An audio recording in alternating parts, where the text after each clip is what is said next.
Hello friends, good evening. I welcome you to the VEC 2 course, Unit 3, Computer Based Information System. In this now today, we will see topic 3, Digital Financial Tools. This is also very interesting topic. एक अतिशय मजेदार आणि interesting topic आहे जे वेगवेगळे digital financial tools आपण वापरतो त्याबद्दल आपण माहिती घेणार आहोत. यातले काही आपल्याला माहिती आहेत पण काही मात्र आपल्यासाठी देखील थोडेसे नवीन राहू शकतात. त्यामुळे कुठले कुठले डिजिटल फायनान्शियल टूल्स आहेत, त्याचे बेनिफिट्स काय आहेत, हे सगळं आपण या युनिटमध्ये पाहणार आहोत. Topic 3, let's start. Digital financial tools. What is digital payment? खरं डिजिटल पेमेंट म्हणजे काय, त्याची एक डेफिनेशन आहे. कारण मी जसं तुम्हाला म्हटलं की आपण आता डिजिटल पेमेंट फार इझिली वापरतो. तुमच्या माझ्या जीवनामध्ये डिजिटल इंडिया हे मिशन जेव्हा 10 वर्षापूर्वी सुरू झालं तेव्हा आपण डिजिटल पेमेंट आता सहज आपल्या प्रत्येक जीवनातल्या छोट्या छोट्या गोष्टींमध्ये वापरायला लागलो आहे. त्यामुळे पण डिजिटल पेमेंटची डेफिनेशन काय आहे? Digital payments are transactions that occur via digital or online modes. Digital किंवा ऑनलाईन मोडमधून जे ट्रान्झॅक्शन्स होतात त्याला डिजिटल पेमेंट असं म्हणतात. याचं अजून एक वैशिष्ट्य असं आहे, this means both the payer and the payee use electronic mediums to exchange money. To exchange money, माझ्याकडून समजा तुमच्याकडे किंवा तुमच्यापैकी कोणाकडे पैसे जाणार असतील तर मी पेयर आहे आणि ज्याला पैसे दिले जात आहेत तो पेई आहे. या दोघांकडूनही इलेक्ट्रॉनिक मीडियम वापरलं जातं ही मनी जी आहे, हा जो पैसा आहे हा ट्रान्सफर करण्यासाठी. So transaction is carried out through digital mode. याच्यामध्ये फिजिकल ट्रान्झॅक्शन होत नाही. समजा मला तुमच्यापैकी कोणाला 2,000 रुपये द्यायचे आहेत तर मी 2,000च्या नोटा म्हणजे 500च्या 4 नोटा किंवा 100च्या 20 नोटा अशा मी देणं अपेक्षितच नाही. It is not physical transaction. Okay, it is the transaction which is done electronically. Electronic मीडियममधून केलं जाणारं exchange of money that is called digital payment. So if you are asked in examination that write the definition of digital payment, you need to write this, that digital payments are transactions that occur via digital or online modes. This means both the payer and the payee use electronic mediums to exchange money. So that is digital payment. Okay, next. Types of digital payments. कुठले कुठले types आहेत? काही आपल्याला माहिती आहेत, मी जसं तुम्हाला सांगितलं, पण काही आपल्याला नवीन राहू शकतात. Number 1, banking card. So there are debit cards, credit card as replacement of cash payment. Debit card असतं एक तर म्हणजे आपल्या बँकेमध्ये जेवढी रक्कम आहे तेवढी आपण खर्च करू शकतो. क्रेडिट कार्ड म्हणजे बँकेत रक्कम नसताना देखील आपल्याला त्याची क्रेडिट लिमिट दिली जाते. कधी 10,000, कधी 20,000. आपण ज्या पद्धतीने त्याचं पेमेंट करतो आणि कुठलाही दंड न लागू देता पेमेंट करतो त्याच्यावरती लिमिट जी आहे ती वाढत राहते. क्रेडिट कार्डमध्ये आपल्या बँकेमध्ये पैसे असले पाहिजे असं आवश्यक नाही. एक क्रेडिट लिमिट जी दिलेली आहे त्या क्रेडिट लिमिटपर्यंत तुम्ही खर्च करू शकता आणि ते पैसे काही विशिष्ट दिवसांमध्ये, काही बँकांचे 30 दिवस आहे, काही बँकांचे 35 दिवस आहे, तेवढ्या दिवसामध्ये ते रिपेमेंट करावे लागतात. त्याच्यावर कुठलंही व्याज लागत नाही तेवढ्या स्टिप्युलेटेड डेटपर्यंत. त्याच्या पलीकडे जर उशिरा आपण पेमेंट करणार असू तर त्याच्यावर व्याज लागतं, ते व्याज द्यावं लागतं. पण क्रेडिट आपल्याला मिळू शकतं. त्यामुळे credit card. Other is debit card. Debit card means त्याच्यावर क्रेडिट नसते, बँकेत जेवढे पैसे आहेत तेवढे आपण खर्च करू शकतो. याचा बेनिफिट काय आहे? कन्व्हिनियन्स. तुम्हाला कॅश कॅरी करायची गरज नाही. पोर्टेबिलिटी. छोटंसं कार्ड असतं ज्या कार्डच्या माध्यमातून आपण ट्रान्झॅक्शन करतो. Safety and security. पैसे आपल्या खिशातून कोणी चोरण्याची शक्यता आहे. कार्ड जर चोरलं कोणी तर आपण ते ब्लॉक करू शकतो. पटकन त्याला ब्लॉक करून आपल्याला ट्रान्झॅक्शन, कुठलंही मॅलिफाईड ट्रान्झॅक्शन जर कोणी करत असेल तर ते थांबवता येतं. पहिलं कार्ड भारतातलं आंध्रा बँकेने लॉन्च केलं होतं 1981 मध्ये. So if you get a multiple choice question, so this is the answer. That which bank has started first or launched first card in India? that is Andhra Bank, or in which year the first bank card was launched, that is 1981. म्हणजे एका ओळीमध्ये तुम्हाला 2 प्रश्नांची उत्तरं मिळू शकतात. So that is banking card, one of the type of digital payment. Next, unstructured supplementary service data, USSD. हा एक आता विशेष प्रकार आहे, खूप प्रचलित नाही पण काही दिवसापूर्वी मात्र प्रचलित होतं. याचं वैशिष्ट्य असं आहे, under USSD mobile banking transactions are possible without an internet. Banking card असेल किंवा अजून काही ट्रान्झॅक्शन्स करायचे असतील, डिजिटल पेमेंट असेल, तर आपल्याला इंटरनेट मस्ट आहे. पण USSD अंतर्गत साधा फोन जो असायचा जुना, त्या फोनवरून देखील ट्रान्झॅक्शन करता येतं. डायल करावा लागतो *99#. *99# असं डायल करून आपल्याला जे पैसे पाठवायचे आहेत तो नंबर डायल करून किंवा तो नंबर टाकून आपल्याला ते पैसे त्या विशिष्ट माणसाच्या अकाउंटला पाठवता येतात. याला USSD असं म्हणतात, unstructured supplementary service data. So your notes are getting ready. तुमच्या नोट्स तयार होत आहेत.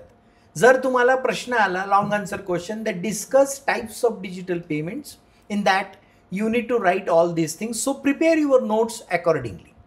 So the second type was USSD, where you can transfer money, make the digital transaction, banking transaction without having internet. That is by dialing *99# and then any essential feature of the phone which can be used for such transaction. The third one is Aadhaar enabled payment system. आपलं जे आधार card आहे ते unique ID म्हणतात त्याला. That is only for one person. तो अनेक लोकांना राहू शकत नाही. आणि या आधार कार्डाशी लिंक करून काही पेमेंट केलं जातं. Customer can use their Aadhaar linked accounts to transfer money between 2 Aadhaar linked accounts. This is a bank led mode. बँकेने तयार केलेला मोड आहे तो. आणि आपण एकदा ते आधार कार्डाच्या द्वारे ऑथेंटिफिकेशन झालेलं असेल आणि आपलं आधार कार्ड हे बँकेच्या अकाउंटला अटॅच असेल, तर आपण एका व्यक्तीच्या अकाउंटमधून दुसऱ्या व्यक्तीच्या अकाउंटमध्ये पैसे ट्रान्सफर करू शकतो. हे सहजगत्या केलं जातं जर त्याला आधार कार्ड लिंक्ड असेल तर. त्याला KYC असं म्हणतात, नो युअर अकाउंट. तर KYC, हा KYC जो आहे, या KYC करणे म्हणजे आपला जो अकाउंट आहे त्या अकाउंटला आपली सर्टिफिकेशन देणे, त्याला ऑथेंटिफिकेशन देणे. आणि ते आधारद्वारे जर केलं असेल तर असे आधार एनेबल्ड पेमेंट सिस्टीम, ज्याला AEPS असं म्हणतात, हा देखील this is also one of the types of digital payments. Okay, let's see some more digital payments which we use. What are दे?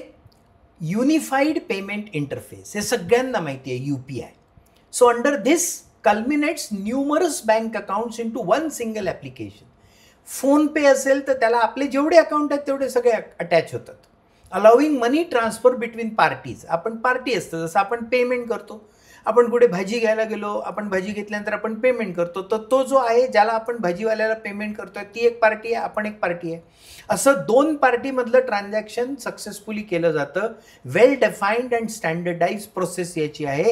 याचं वैशिष्ट्य असं आहे की माझे समजा 4 अकाउंट असतील बँकेचे, तर ते 4ही अकाउंट माझे एका UPI ID वेगवेगळा असतो, पण हे त्या ॲप्लिकेशनला अटॅच होऊ शकतात. मग ते GPay असेल, फोनपे असेल, पेटीएम असेल, असे वेगवेगळे आपल्याकडे UPI इंटरफेस आहेत, युनिफाईड पेमेंट इंटरफेसेस आहेत. त्याच्यामध्ये आपल्याला बरेच अकाउंट एकत्रित जोडता येतात. हे याचं वैशिष्ट्य आहे, which is commonly used in India now.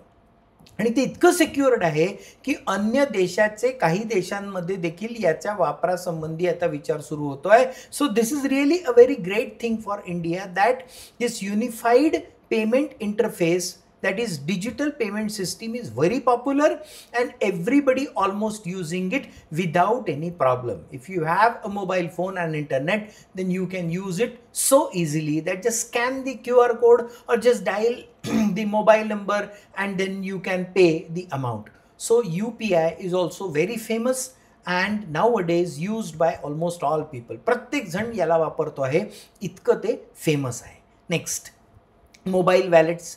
Mobile wallets हा देखील एक प्रकार आहे ज्याच्यामध्ये wallets where you can carry cash in a digital form where wallet is linked with bank account. हा तसाच प्रकार आहे की तुमचं जे वॅलेट आहे जसं पेटीएम असेल, मोबिक्विक असेल, एम रुपी असेल, जिओ मनी असेल, यांनी प्रत्येकाने आपापले वॅलेट सुरू केलेले आहे. जसं एअरटेल मनी आहे त्यांनी आपलं वॅलेट सुरू केलं आहे आणि त्या वॅलेटमध्ये पैसे हे बँकेच्या अकाउंटशी लिंक्ड असतो. हे आपला बँकेचा अकाउंट जो आहे ज्याच्यात आपले पैसे आहेत तो त्या वॅलेटशी लिंक्ड असतो. आपण म्हणू तेवढे पैसे त्या वॅलेटमध्ये येऊन जातात आणि त्या वॅलेटमधून पेमेंट केलं जातं.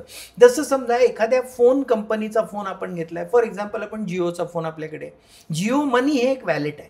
त्याच्यामध्ये तुम्ही 5,000 रुपये टाकून ठेवा, तुमचा जो रिचार्ज आहे तो ऑटोमॅटिक केला जाईल. तुमच्या वॅलेटमधून पैसे आपोआप घेतले जातील. ते संपत आले त्याचं एक लिमिट पण देता येते की समजा आपण असं म्हणू की वॅलेटमध्ये 5,000 रुपये आपल्याला ठेवायचे आहेत. ओके, 500 रुपये झाले की आपल्याला मेसेज येतो की तुमच्या वॅलेटमध्ये आता फक्त 500 रुपये उरलेले आहेत, तुम्ही त्याला टॉपअप करा. वॅलेटला देखील टॉपअप केलं जातं. जसं आपण आपला फोनचा रिचार्ज किंवा फोन रिचार्ज करताना त्याला टॉपअप म्हणतो, त्यातलं जे बॅलन्स आहे ते टॉपअप करतो, तसं वॅलेट देखील टॉपअप करता येतं. आणि ते टॉपअप केलं की मग आपल्याला दर महिन्याला डोक्याला चिंता नाही की ते रिचार्ज होईल का नाही, माझा फोन बंद पडेल का, माझा फोन सुरू राहील का, ही चिंता आपल्याला नाही. आणि त्यासाठी म्हणून mobile wallet is also very famous for many people. Next, bank prepaid cards हा एक भाग असा आहे, a preloaded debit card issued by bank usually meant for a single use और use for travel in abroad. Bank कधी कधी एक single use, म्हणजे मला समजा इथून दुसऱ्या गावाला जायचं आहे, मला पैसे न्यायचे आहेत, समजा 1,00,000 रुपये न्यायचे आहेत कुठल्या तरी कामासाठी. ओके, 1,00,000 रुपये. आता 1,00,000 रुपये कॅरी करणे बॅगमध्ये, कॅश नेणे हे धोकादायक असतं. तर काय करायचं, बँकेमध्ये जायचं आणि ते बँक आपल्याला एक कार्ड इश्यू करते, एक कार्ड देते आपल्याला, त्या कार्डवरती रक्कम टाकली जाते. ते कार्ड घेऊन समजा मुंबईला आपल्याला जायचं तर मुंबईला जायचं आणि मुंबईच्या बँकेमध्ये जाऊन ते कार्ड तिथे दाखवलं किंवा पंच केलं की 1,00,000 रुपये आपल्याला मिळून जातात तिथे.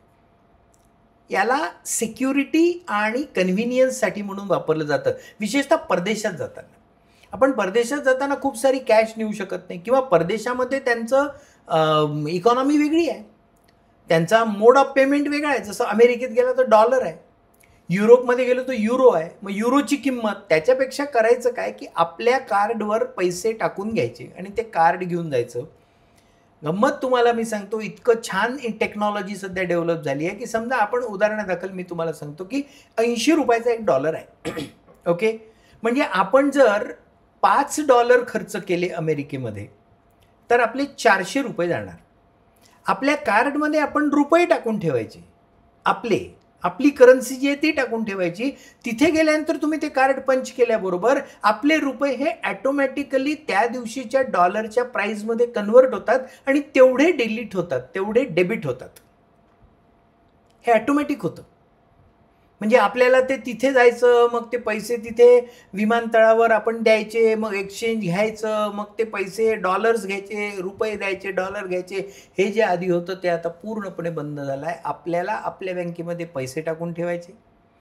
परदेशातला माणूस इथे येत असेल तर तो डॉलर टाकून ठेवतो, इथे आल्यानंतर त्यांनी कार्ड पंच केल्याबरोबर त्याच्या डॉलरच्या किमतीच्या तुलनेत रुपयामध्ये कन्वर्ट करून त्याचं पेमेंट केलं जातं. This is the power of technology that gives us convenience number one. Second, security. अतिशय मोठी सिक्युरिटी. आज तुम्ही विचार करा, 4-5 लाख रुपये तुम्हाला इथून जर परदेशात घेऊन जायचे आहे, किती कठीण आहे ते पैसे सांभाळायचे. ती डोक्याला आपल्या ताण त्याचा की पैसे आहेत की नाही, पैसे आहेत की नाही. इथे काहीच गरज नाही. ते कार्ड आपलं असलं, त्या कार्डाला दुसरं कोणी वापरू शकत नाही कारण त्याचा पिन आपल्याला माहिती असतो. This is so easy. So that is why these bank prepaid cards are also types of digital payment. Okay, next. POS terminals हे आपण कुठे पाहतो? हे आपण मॉलमध्ये पाहतो. तुम्ही मॉलमध्ये किंवा डिपार्टमेंटल स्टोअरला जेव्हा जाता, वस्तू खरेदी केल्यानंतर जेव्हा आपण एका मशीनपाशी येतो, जिथे त्या मशीनलाच कार्ड स्वॅप करून त्याच्यावर ते टिक टिक टिक टिक असं टच स्क्रीनमध्ये ते सगळी माहिती टाकतात आणि बिल क्रिएट होतं, याला आपण तो POS टर्मिनल असं म्हणलं जातं. These are the checkout counters in malls, stores where payments are made.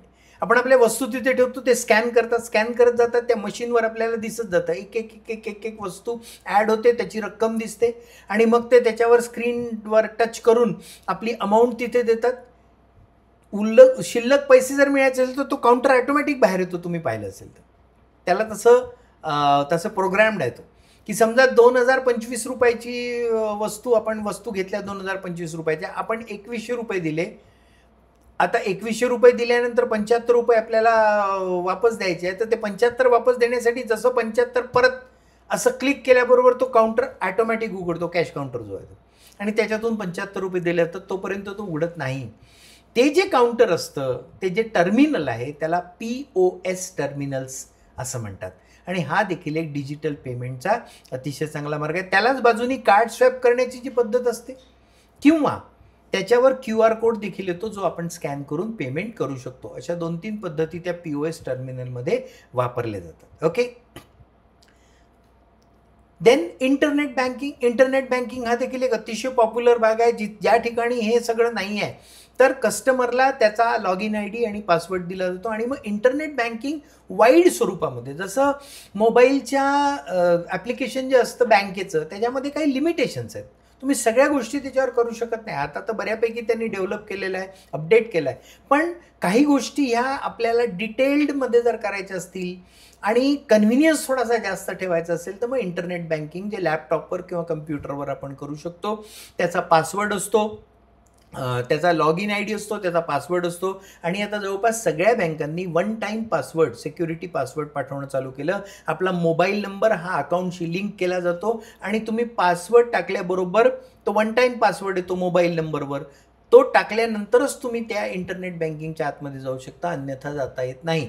त्यामुळे आपला पासवर्ड कोणाला माहीत असून तो आपल्या अकाउंटमध्ये शिरून आपले पैसे चोरण्याची शक्यता कमी राहते, कारण वन टाईम पासवर्ड, OTP ज्याला म्हणतात, तो OTP आपल्याला येतो, आणि त्याच्या माध्यमातून आपण ते ट्रान्झॅक्शन करू शकतो. नेक्स्ट टाईम मोबाईल बँकिंग, मी सांगितलंच तुम्हाला, या सगळ्या बँकांचे आता ॲप्लिकेशन्स आहेत, ॲप आहे.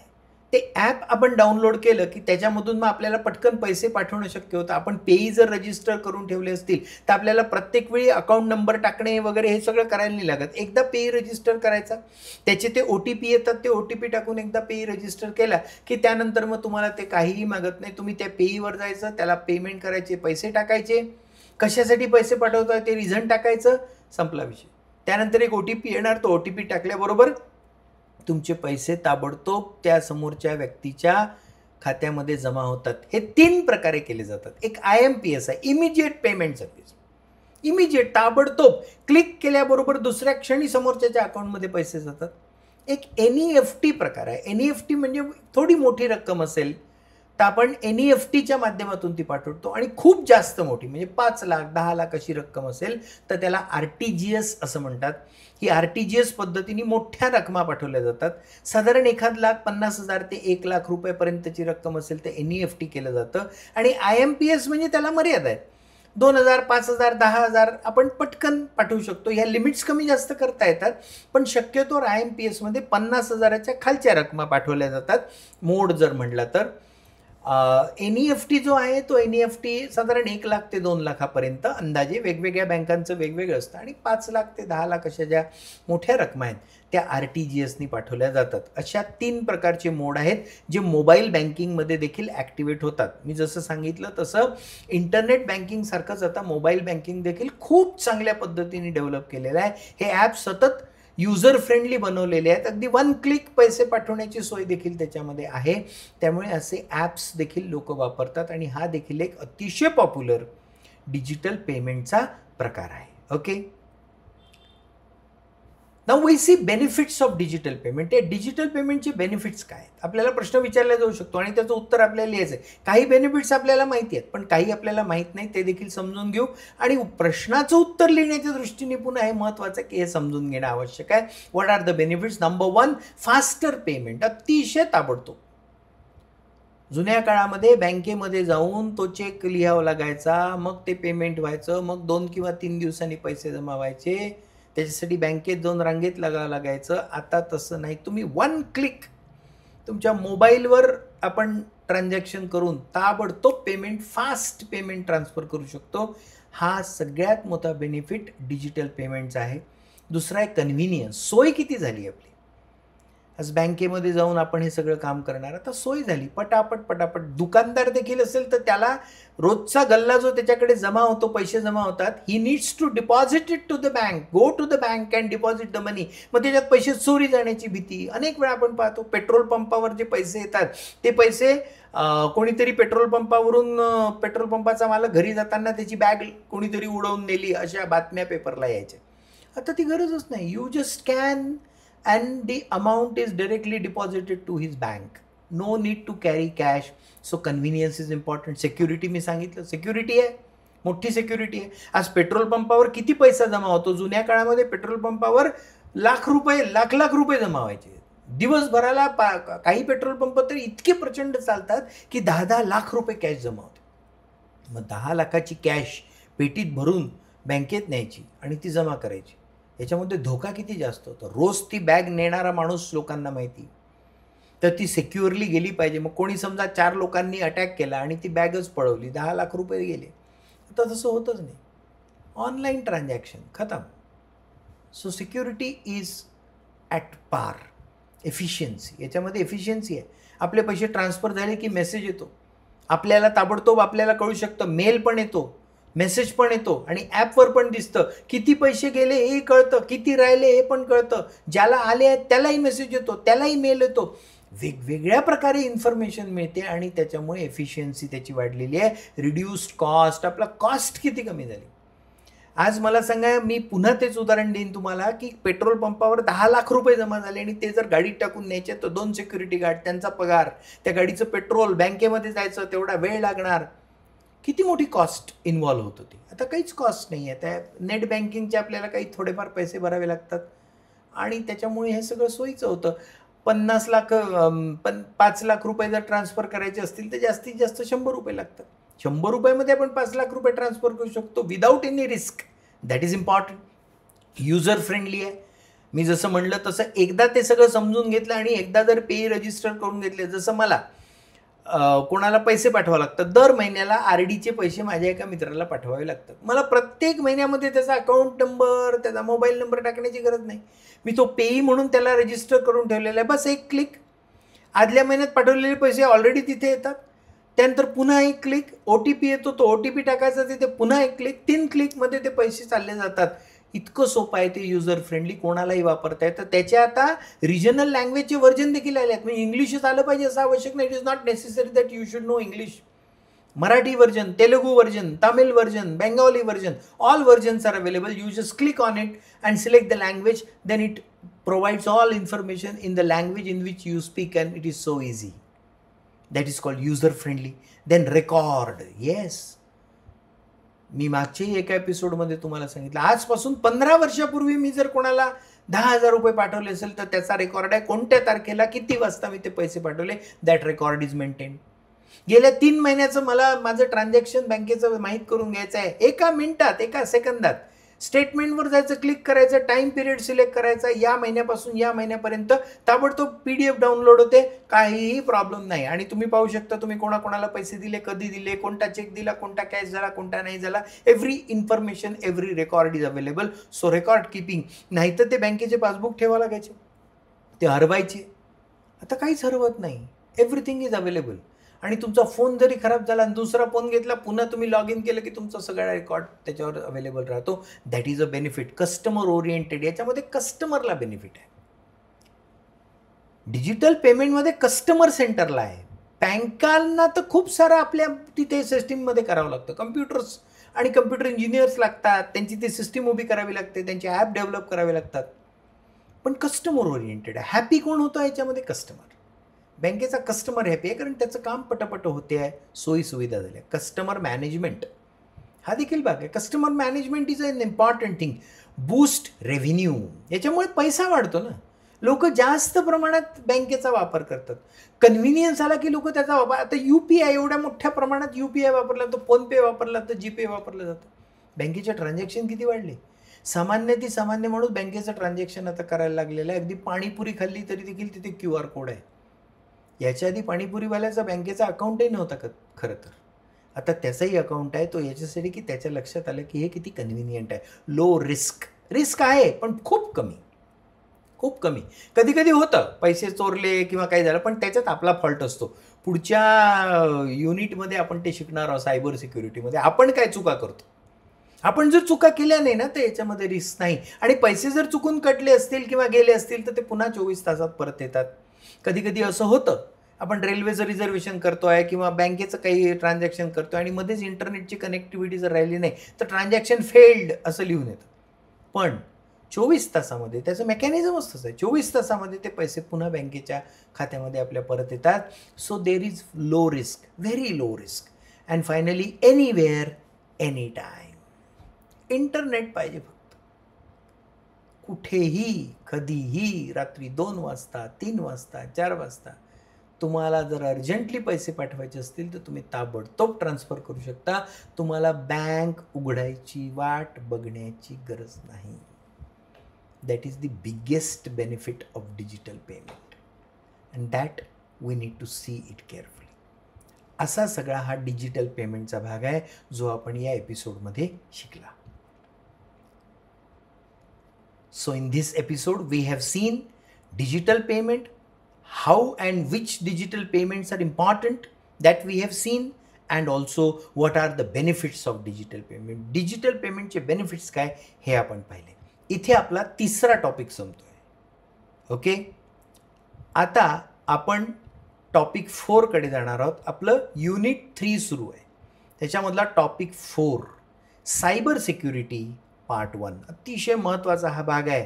तुमच्या माझ्या जीवनाशी निगडित आहे की सायबर सिक्युरिटी आता मोठा भाग आहे तो, कारण कम्प्युटर आणि हे सगळं प्रत्येकजण वापरायला लागलं आहे आणि त्यामुळे सायबर सिक्युरिटी समजून घेणं फार इंटरेस्टिंग आहे आणि त्यामुळे पुढच्या एपिसोडमध्ये आपण ते शिकतो आहोत. तोपर्यंत माझ्या या यूट्यूब चॅनलला, ज्याचं नाव डॉक्टर अविनाश मोहरीला आहे, त्याला सबस्क्राईब करा, लाईक करा, शेअर करा आणि व्हॉट्सॲपची कम्युनिटी जॉईन करा. सगळ्या सोशल मीडिया प्लॅटफॉर्मवर मी अवेलेबल आहे. VEC2 Commu2 ही विशेषतः व्हॅल्यू एज्युकेशन कोर्ससाठी आपण कम्युनिटी केली आहे, त्याला जॉईन करा. मी ते तुमचं कॅन्डिडेचर जे आहे ते अप्रूव्ह करीन. आपली एक कम्युनिटी पूर्ण झाली आहे 2000 लोकांची. आता कम्युनिटी 2 आपण सुरू केली आहे. पण तुम्हाला विशेष सांगणं असं आहे की जे आपले मित्रमैत्रिणी अजूनही या VECच्या प्रोसेसमध्ये आलेले नाहीत, BSc पार्ट 1 आणि BCom पार्ट 1च्या सेकंड सेमिस्टरला VEC2 हा विषय मॅन्डेटरी कंपल्सरी आहे.